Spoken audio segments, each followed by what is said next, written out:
3천만 원을 받았고 거기서 아예 내 소득 자체를 공제시켜주는 게 훨씬 더 비용 절감에 도움이 되겠죠. 자, 그렇기 때문에 소득 공제에 신경을 많이 써야 돼요. 그 첫 번째가 바로 우리 인적 공제. 자, 인적 공제부터 설명을 드릴게요. 자, 이거는 내가 부양할 가족들이 있냐 없냐에 대한 문제입니다. 아, 나는 내가 혼자 벌지만 내가 번 돈으로 많은 사람들이 내 돈을 쓰고 있어 라고 해서 이거를 인정해 주는 겁니다. 가장 크게 인정을 해주는 부분이에요. 어떤 분들은 그런 얘기 하더라고요. 부모님이 꼭 같이 살아야지만 이거 인적공제 대상이 된다라고 하시는 분들, 잘못 알고 계신 분들 정말 많은데요. 정확하게 같이 안 사셔도 되고요.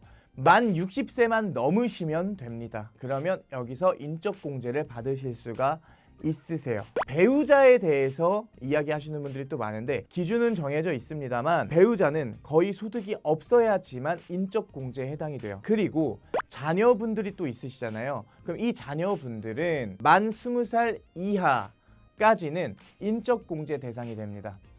자, 근데 이 인적공제는 얼마까지 되냐면 한 명당 150만 원을 공제해주기 때문에 만약에 우리가 4인 가구에 내가 홀로 외벌이를 하고 있어. 그러면 본인 공제를 포함해서 총 600만 원의 인적 공제를 받으실 수가 있는 거예요. 가장 많이 어떤 소득 공제를 받을 수 있는 부분이니까 여러분들이 꼭 참고하셔서 내가 만약에 해당 사항이 되는가 꼭 따져보시기를 바랄게요. 여기서 살짝 빼먹은 게 있는데요. 부모님 다 모시고 계시잖아요. 그럼 150만 원씩 되는데 만약에 내 형제가 우리 부모님을 이미 넣어서 인적공제를 받고 있다 그러면 저는 못 받는 거예요. 형제 중에 딱 한 명만 부모님에 대한 인적공제를 받으실 수 있는 거예요. 그러니까 요거 여러분들 꼭 참고하셔야 됩니다. 자, 그리고 두 번째로 소득공제 되는 부분은 요거는 별로 중요하지 않아요. 자, 요거는 여러분들이 내는 4대 보험료 있죠. 공무원 연금 포함입니다. 여기에 납부하신 금액은요 100% 소득공제 해줍니다. 1년 동안 납입한 금액의 100%를 소득에서 빼줍니다. 그렇기 때문에 여러분들이 이거는 굳이 계산하지 않아도 자동으로 계산이 되니까 넘어가도록 하겠습니다. 이제 세 번째로 신경 쓰셔야 할 게 뭐냐면 이 대출을 사용할 때 여러분들이 또 소득공제를 받을 수가 있어요. 자, 전세 대출을 받으신 분들은요 전세 자금에 대한 대출, 그러니까 원리금의 40%까지 최대 300만 원 한도 안에서 여러분들이 소득공제를 받을 수가 있으세요. 자, 그리고 주택담보대출을 받으셔가지고 매매하신 분들 있잖아요. 이 매매하신 분들은 이자에 대해서 100% 소득공제를 해줍니다. 보통 연 7천만 원 이하의 소득군을 가지신 분들한테만 혜택이 주어지고요. 요럴 때는 무주택 세대주여야 합니다. 그리고 내가 구매한 주택의 가격이 4억 미만인 집이어야지만 평수는 85제곱미터 이하여야지만 소득공제를 받을 수 있으니까 여러분들이 참고하셔서 내가 해당 사항이 된다면 소득공제 받으시면 될 것 같습니다. 자, 그리고 또 하나 있어요. 이 집과 관련된 게 자, 주택 청약 여러분들 많이 궁금해 하시는데 주택 청약은 연에 240만 원까지 최대 한도로 잡고 있고요. 그리고 이 240만 원을 냈으면 거기에 40%까지 40% 최대 96만 원까지 소득공제를 받으실 수가 있습니다. 여러분들이 주택청약 여유가 되신다면 조금 많이 넣으셔가지고 소득공제를 받으시면 굉장히 좋을 것 같아요. 단 이거를 아파트 분양을 받기 전에 만약에 해약을 하거나 5년 이내에 해약을 하거나 아파트 분양을 받지 않으면 그러면 내가 여태까지 이 소득공제 받았던 이 내용들이 전부 다 차감돼서 우리가 나중에 받게 됩니다. 그러니까 여러분들 요거는 내가 분양을 받기 위한 목적으로 우리가 통장을 개설해서 운영하면 굉장히 좋은 효과를 얻을 수 있을 것 같아요. 그리고 가장 말이 많은 부분이에요. 뭐 신용카드 써야 되냐 체크카드 써야 되냐. 자, 신용카드 15%밖에 공제 안 됩니다. 자, 그 다음에 체크카드 30% 공제가 됩니다. 이거를 최대한도 300만 원까지 우리가 또 소득공제를 받을 수가 있는데요. 제 급여에서 이제 신용카드를 쓸 때 웬만하면 신용카드의 비율을 저는 한 20% 정도로 쓰고 있거든요. 20%, 그다음 80%를 보통 체크카드로 소비를 해요. 자, 여러분들이 좀 비싼 어떤 전자제품이나 이런 걸 살 때 우리 할부를 쓰잖아요. 그럴 때 신용카드 쓰시면 좋고요. 여러분들 교통카드 있죠. 교통카드 같은 거 전부 다 신용카드 쓰시면 좋고요. 자, 그리고 유류비 차량 운전하시는 분들은요 다 유류비 같은 거 할인 혜택도 많잖아요.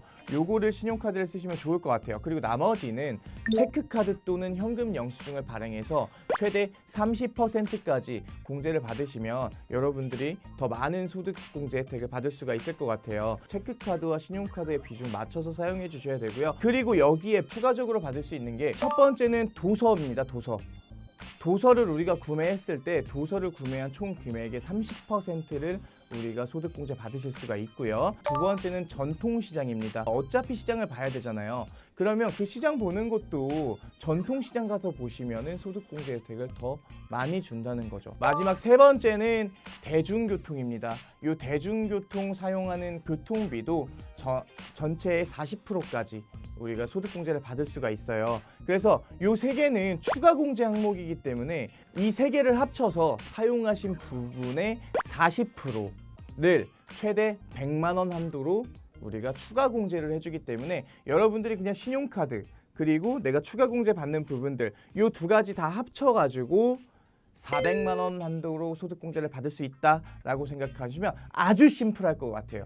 자, 여기까지가 여러분들이 소득공제를 받을 수 있는 항목들인데요. 이 부분 여러분들이 꼭 활용하셔가지고 최대 맥스로 다 채워 넣으셔야 됩니다. 아시겠죠? 자, 그 다음에 이제 알아볼 거는 세액공제 부분이에요. 자, 일단 가장 첫 번째로 여러분들이 세액공제 하면 딱 생각나는 게 뭐죠? 보험 떠오르실 거예요. 보장성 보험 같은 경우에는요, 최대 12%의 한도로 연에 100만 원까지 세액공제를 해줍니다. 두 번째, 연금저축보험. 연금으로 세액공제를 받을 수 있는 항목은요, 연금저축신탁, 연금저축펀드, 연금저축보험이 해당되고요. 한도는 연 400만 원까지입니다.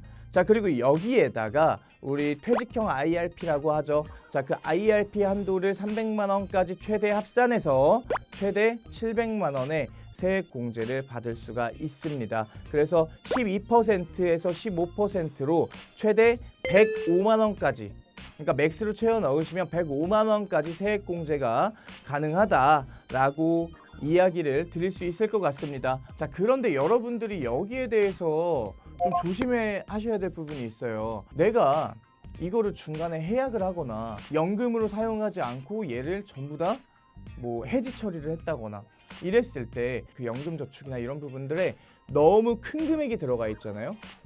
그러면은 여러분들이 오히려 나중에 손해를 봅니다. 자, 여태까지 공제받았던 세금도 뱉어내야 되죠. 그 다음에 보험회사에 여태까지 지급한 사업비, 그 다음에 펀드 운용 수수료 등등등을 여러분들 다 냈었기 때문에 그런 부분들에서 여러분들이 많이 피해를 보세요. 자, 그래서 이 부분에 대해서는 영상을 하나 찍어갖고 다시 한번 업로드 해드리도록 하겠습니다. 마지막으로 월세 세액공제 항목이 존재하는데요. 요거 중요합니다. 총 급여액이 7천만 원 이하의 무주택 세대주여야 하고요. 자, 그리고 월세액은요 750만 원 한도로 10% 세액공제가 가능합니다.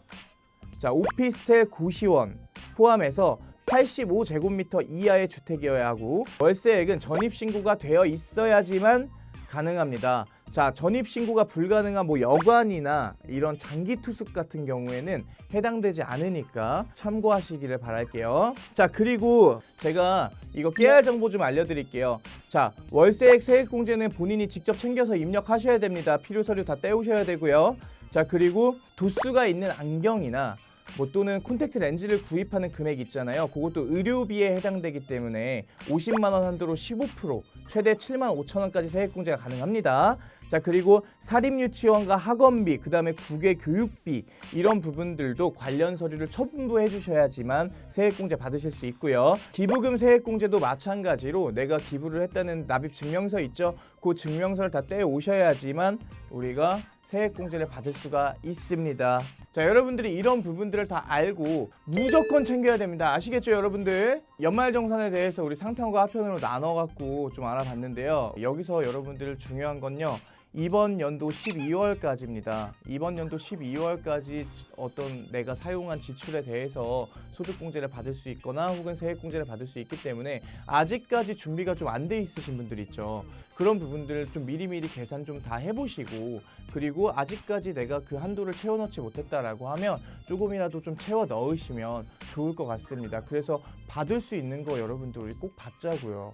단돈 10만 원이라도 우리 많이 받을 수 있는 닥터 이재용의 구독자분들이 됐으면 좋겠습니다. 여러분들 방송 여기까지 할게요. 여러분들 안녕.